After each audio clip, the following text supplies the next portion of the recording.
Kami lang yung may ganyan, no? Nutella na granules.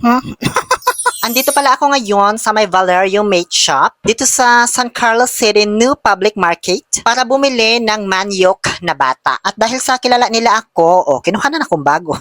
Alam nyo guys, dito ko lang naranasan sa kanila na yung sales lady nila nagta-transform, biglang nag-iiba ng anyo. Titigan niya si madam na nakamaroon, mayat maya pagbalik niyan iba na. Di ba nakaputi na siya. Gusto kasi nilang dalawa makita sa vlog, kaya nagkaroon po ng substitution. Nasa 417 yung bili ko sa dalawang malalaking manok na yan. Thank you so much po, Valerio Meat Shop. At shoutout po sa mga nag-assist sa akin. Sa susunod, i-discount nyo na yung 17 sa akin ha. Na-promote ko naman na itong Valerio.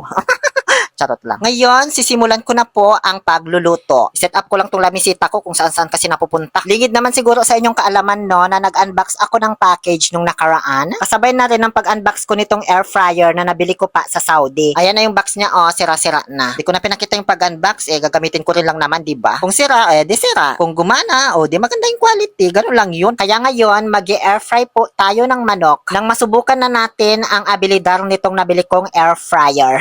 Naghalungkat muna ako ng mga pwede kong gamitin na herbs and spices dito sa aming lagayan. Mga dala ko pa ito galing Saudi baka may pwede akong mailagay, di ba? Nasanay kasi ako na maraming herbs and spices akong nilalagay sa manok.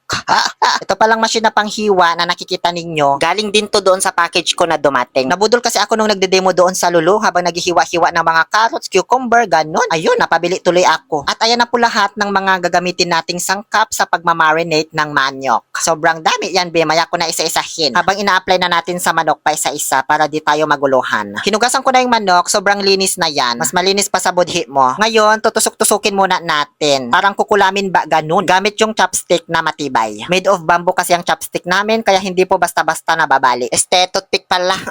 Mali pala yung nasabi ko, pero di ko na binura. Ito ang hirap-hirap magsalita Ang purpose niyan, malamang para manuot yung lasa kapag binabad na.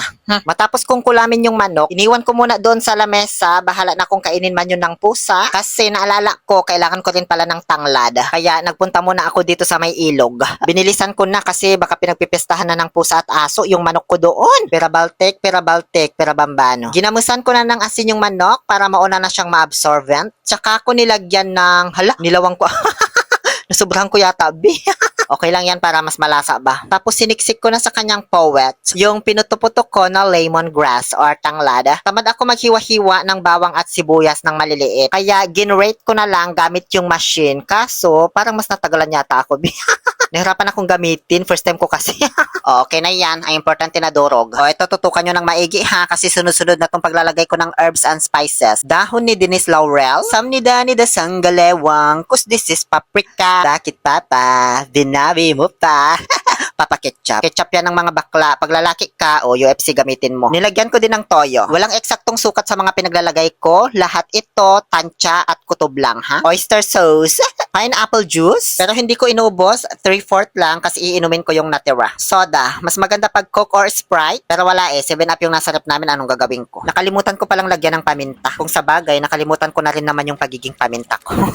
Dried ghost pepper galing Saudi. Wala kasi akong hot sauce or chili sauce, kaya yan na lang. Masarap kasi pag medyo maanghang. Nilagyan ko din ng konting turmeric ang mata mo. Mata ko pala. And last but not the least, Nutella granules. Charot. Brown sugar yan, obvious naman, Diyos ko. Lamasin, lamutakin, himas-himasin. Ito palang ginagawa kong luto sa manok, guys. Matagal ko na itong recipe sa Saudi. Minsan ino-oven ko siya pag may nahiraman ako, pero madalas niluluto ko lang sa kaserola. Pero ngayon, susubukan natin sa air fryer. Sigurista ako, kaya tinitikman ko yung marinade. Kahit hilaw pa, para matansya ko yung lasa. Tapos ininuman ko na lang nitong natirang pineapple juice, tsaka 7-Up para naman maanlawan yung bibig ko. Ngayon ay imamarinate na po natin sa loob ng 43,200 seconds. Bahala ka na mag-compute kung ilang oras yon para mahirapan ka naman sa pamumuhay mo. Tumambay muna ako saglit dito sa ilalim ng aming dalandan kasi medyo matagal-tagal pa aantayin natin. Nag-voice over ng konti. Ayan, pinakita ko na kasi ang daming nagre-request ng aking BTS habang nag-voice over. Tapos bigla akong mantumag, inantok ako ba? At pagising ko, ayan, dali-dali ko nang kinuha sa rep para may air fry na natin. Actually, kinabukasan na talaga ito guys. May ulam pa kasi kami kahapon kaya di ko pa niluto. At para mas mababad na rin ng maigi yung manok.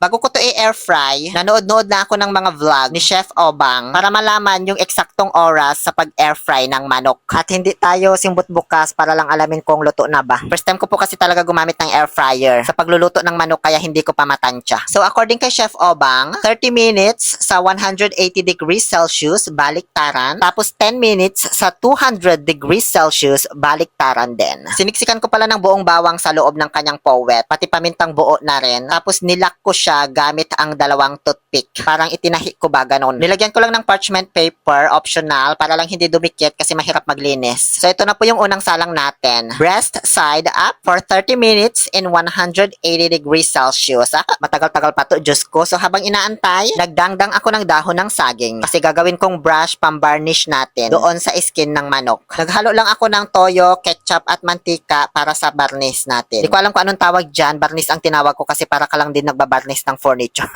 Parang nagpipintura ba ganun. Ayan, natapos na ang ating first session. Binarnisan ko na. O, ganyan po yung sinasabi kong pagbarnis. Binaliktad ko para backbone side up naman na ngayon. Kailangan mo talagang baliktarin kasi hindi naluluto yung ilalim. Tignan nyo yung likod, diba? Barnish ulit, tapos ipasok na sa air fryer para sa pangalawang session. 30 minutes in 180 degrees Celsius ulit. Nakaramdam na ako ng gutom dito sa pangalawang salang, be. Kaya nagtimpla na ako ng kape para makapag-almusal na. Ulam ko, nilagang talbos ng kamote, pritong hotdog at tuyo. Tapos may sausawan na bagoong with calamansi.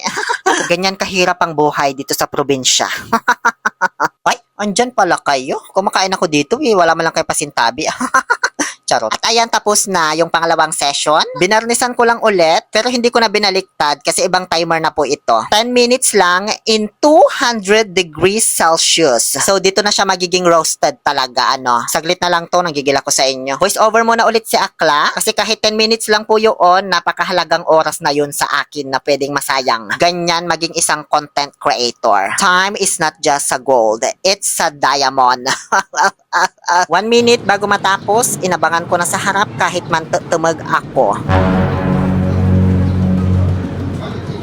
Ay, Diyos ko po sa tumahabagin, nagulat naman ako. Ay, ang ganda na ng kulay, B. Nakakatakam na. Pagpasensyahan nyo na kung medyo madilim, guys, di nyo makita. Ang pangit kasi ng reflection ng liwanag dito sa kusina namin. Kaya kung pansin nyo, sa labas ako lagi nagprepare, nagluluto, at nagpo-food taste. Binaliktad ko na for the last time. Binarnisan ulit, tapos pinasok for another 10 minutes in 200 degrees Celsius. Habang inaantay ulit, gawa na tayo ngayon ng sauce to go. Ito yung sauce na masarap kahit walang manok.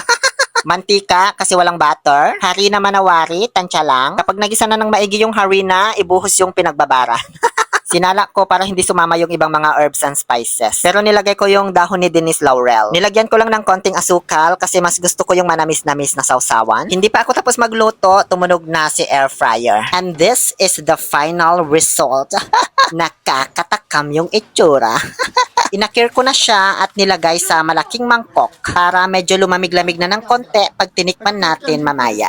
Tapusin ko lang tong sauce to go. Napakuluan hanggang lumapot.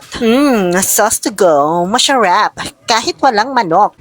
Ngayon, tikman na natin dito sa aming munting hardin with the special participation of Salmo Romulo. Una kong tinikman yung balat, masarap, malasa, kahit wala ng sauce. Ganyan yung itsura niya sa loob, guys, nung hiniwa ko. Lutong-luto siya sa ilalim, tapos saktong-sakto lang yung pagkaka-roasted sa labas. So, legit na legit po yung nakuha kong timer kay Chef Obang. Maraming salamat po sa kanya talaga. Subok ko na to, guys, kasi ilang beses ko naman na itong niluto sa Saudi, kaya kahit hindi ko na kailangang i-judge pa, masarap talaga, waek Diyos. Makakarami ka ng kanin. Doon pala sa mga pinakita kong sangkap, kung wala kayong turmeric, powder, oyster sauce, at paprika, carry lang. Toyo at asukal lang, pwede na. O siya, tama na, baka maubos ko pa to pagalitan ako, pananghalian kasi namin to ngayong araw. Maraming salamat sa panonood. Muli, ito po ang inyong Happy Pill Oliver Castro na nagsasabing, no to toxicity, let's make people happy.